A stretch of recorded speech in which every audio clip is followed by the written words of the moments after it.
Hey guys, thank you for joining us for another Men's Bible Brief. This is Pastor Autry.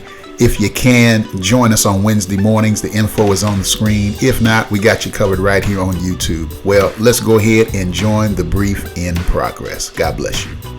Hey guys, thank you for joining us. This is Pastor Autry, and again, I'm glad that you're joining us for the Men's Bible Brief. We're continuing our study of the book entitled The Measure of a Man by Gene Getz.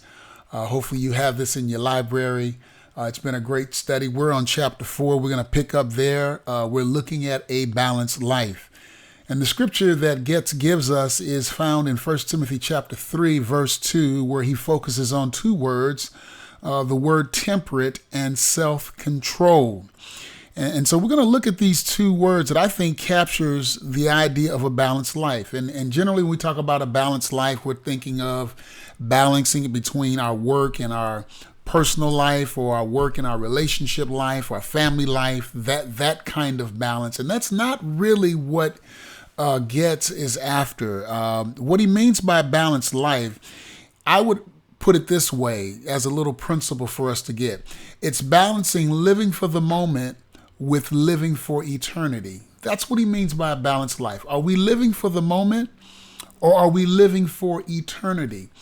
And I think today more than ever, guys, we are being pressured to live for the moment, as if there's something in the earthly realm that if we don't experience, life was not worth living. And I don't know if you've figured it out yet, but many times there's always a bunch of carrots out there that the world waves before us as if to suggest, hey, until you have this carrot, you have not lived. And when we catch the carrot, we discover it's not really all that. And there are many examples of this, whether it's in the entertainment world, whether it's in the arts, whether it's in the sports realm. Many individuals have attained incredible success or accomplished great goals. And once they get there, they find out that the view is not as great as they thought. Because deep down inside, guys, there's nothing that can satisfy in the temporal realm the eternal space that God has put in our hearts. And many times that's what we're trying to do. We're trying to fill the eternal space in our hearts with temporal things. And so again, the issue is, are we living for the moment, or are we living for eternity, or living with a grand purpose? That is the issue. And that's what Getz means by the idea of temperate or self-control. That word temperate means it's a person that's disciplined.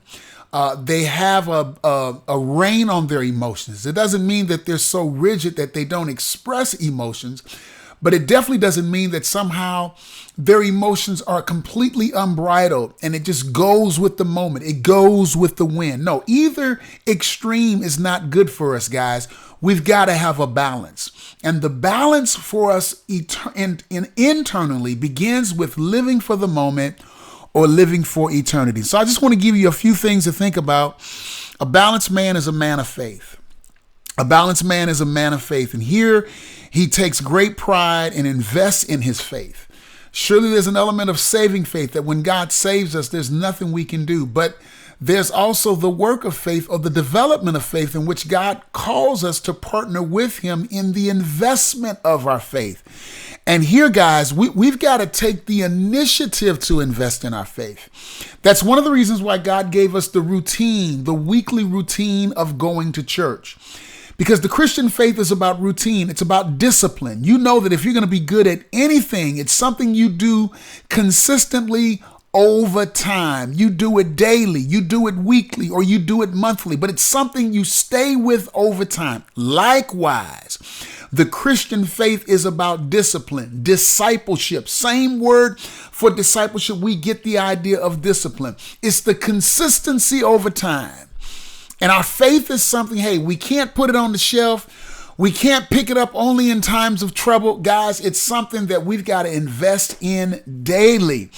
David says, thy word have I hid in my heart that I might not sin against thee. And what he meant by that is that, listen, this was something he was meditating on every single day in such a way that God could shape his heart so that he can live in the moment. He can live for God. When the challenges come, he had the strength, the power, and the spiritual fortitude to live life. And so, number one, we got to be men of faith. Number two, we got to be men of focus. And here we've got to get our priorities straight. How are we spending our time? Ephesians 5 talks about being men who make the most of the moment, making the most of the opportunities that are given us, I should say, taking advantage of the opportunities that God gives us. And that's really what life is. How much time are we spending on ourselves and recreation, rather than those opportunities to be the difference makers that God calls us to be? And so we've got to be men of focus. We're focused on the things that matter. We're not just focused on the moment, guys. We're focused on our purpose. We're focused on the things of eternity. Colossians 3:2, set your mind on things above, not on earthly things. Does that mean we can't ever enjoy earthly things? No, the scriptures teach that God gives us the earthly things to enjoy. We can't obsess and think that life is found in earthly things. The earthly things sustain us, but it is the eternal things that give us meaning and satisfaction for living. So we got to be men of focus. We've got to be men of hope. In other words, we got to be men that live with a compelling calling. Do you have a compelling calling to make a difference? And here I'll quote Steve Harvey, and I've quoted him a number of times on this, and I just think it's a great quote.